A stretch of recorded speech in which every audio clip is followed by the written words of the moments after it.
Marang Bloch साहबा की दोगली policy इससे अश्कारा होती है कि एक जानिब वो एक इंतशार की सियासत यहाँ पर कर रही है तो दूसरी जानिब वो हमदर्दी हासिल करने के लिए बैरून मुल्क के दौरे भी करती है। बिस्मिल्लाहिर्रहमानिर्रहीम, अस्सलाम वालेकुम, मैं हूँ जमशेद खान। आज एक अफसोसनाक वाक़ये के बारे में हम बात करेंगे, लेकिन मुझे असल में इसके रिएक्शन के हवाले से गुज़िश्ता 2 दिन से यानी कि 48 आवर से इंतज़ार था कि कोई देसी लिबरल जो है इसकी मज़म्मत करेगा, या कोई कौम परस्त बलूचिस्तान की इसकी मज़म्मत करेगा, या डॉक्टर मारंग बलूच जो है अपने जो सरज़मीन है, जिसको अपनी सरज़मीन वो कहती है, वो कहलवाती है, उस पर होने वाले इस अफसोसनाक वाक़ये की मज़म्मत करेगी। लेकिन अभी तक कोई स्टेटमेंट नहीं आई। अफसोसनाक वाक़या ये था कि मजदूरी करने वाले 20 मजदूरों को जो है वो हलाक किया गया। इससे कबल भी जो है मुख्तलिफ तुरबत में खुशदार में ये वाक़यात पेश आते रहे कि मजदूरी के लिए जाने वाले मजदूरों को कत्ल किया गया, उनके शनाख्ती कार्ड चेक किए गए कि किस सूबे से उनका ताल्लुक है, और उसके बाद उनका जो है एक जो अल्फाज नहीं है कि किस तरीके से जो है उनको कत्ले आम किया गया, लेकिन इस पर वो खामोश रहे। सवाल ये है कि क्या सिर्फ जो है वो मजम्मत करेंगे उन लापता अफराद की जो रियासत के मुखालिफ थे और पहाड़ों पे चले गए। डॉक्टर मारंग बलोच के हवाले से गुज़िश्ता दिनों जो सोशल मीडिया पे एक हाइप क्रिएट किया गया था कि किस तरीके से कराची एयरपोर्ट पर उनको रोका गया और उनको वापस किया गया जबकि वो अमेरिका जा रही थी।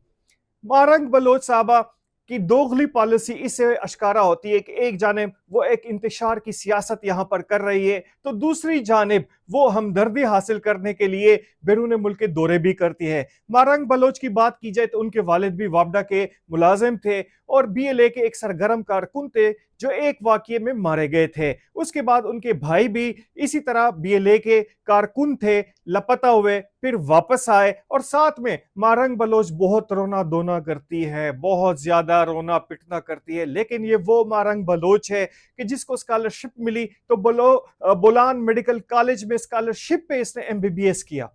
अब ये भी बड़ी अजीब हैरान कुन बात है कि एक तो आपने किसी का हक मारा, आपने जब डॉक्टरी नहीं करनी थी, लोगों की खिदमत नहीं करनी थी, सिर्फ एक टाइटल के लिए आपने MBBS की सीट ऑक्युपाई की, उसके बाद आपने खुल्लम खुल्ला जो है ये कहना शुरू कर दिया कि मैं सियासत में आऊंगी और सियासत करूंगी। तो आपका मोटो जो है वो बिल्कुल वाज़ेह हो जाता है कि आपके इरादे क्या हैं, आप कि अपने घर के हालात क्या थे जब आप कराची चली गई थी, वापस क्वेटा आपकी फैमिली आई, उस वक्त आप लोग क्या थे, फाइनेंशियली सपोर्ट क्या थी, इसके बारे में बहुत से सवालात हैं। लेकिन जब हम पूछेंगे तो आपको लगेगा कि हम आपके साथ नाइंसाफी कर रहे हैं, आपके साथ जुल्म हो रहा है। आपको ये जवाब नहीं देना चाहे, आपके जो चाहने वाले हैं वो हाइपर हो जाते हैं, लेकिन सवालात तो करने पड़ेंगे। आप भी सवालात उठाती हैं तो लोगों को भी करने पड़ेंगे कि क्या बलूचिस्तान सिर्फ बलूचियों का है या इसमें आबाद दीगर जो अक़वाम है उनका भी उसी तरह हक है?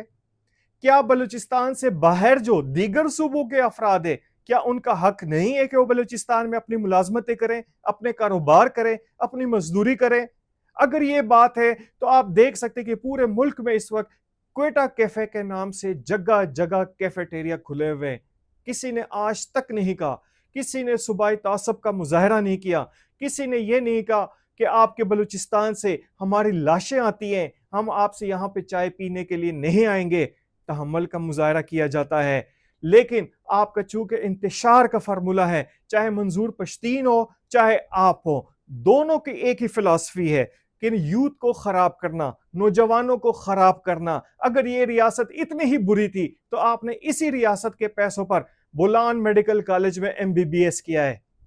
और आपकी जो है जिन दिनों में कोरोना था उन दिनों में आप इस तरह मशहूर हुई कि जनाब साहबा ने एक कैंपेन चलाई कि ऑनलाइन क्लासेस जो है नहीं होनी चाहिए, जिसके बाद आप शोहरत की बुलंदियों पर पहुंच गई, और उसके बाद MBBS मुकम्मल करने के बाद आपने वो एक इंतशारी रास्ता इख्तियार किया कि जिसका जो एख्तिताम है वो बनगली है।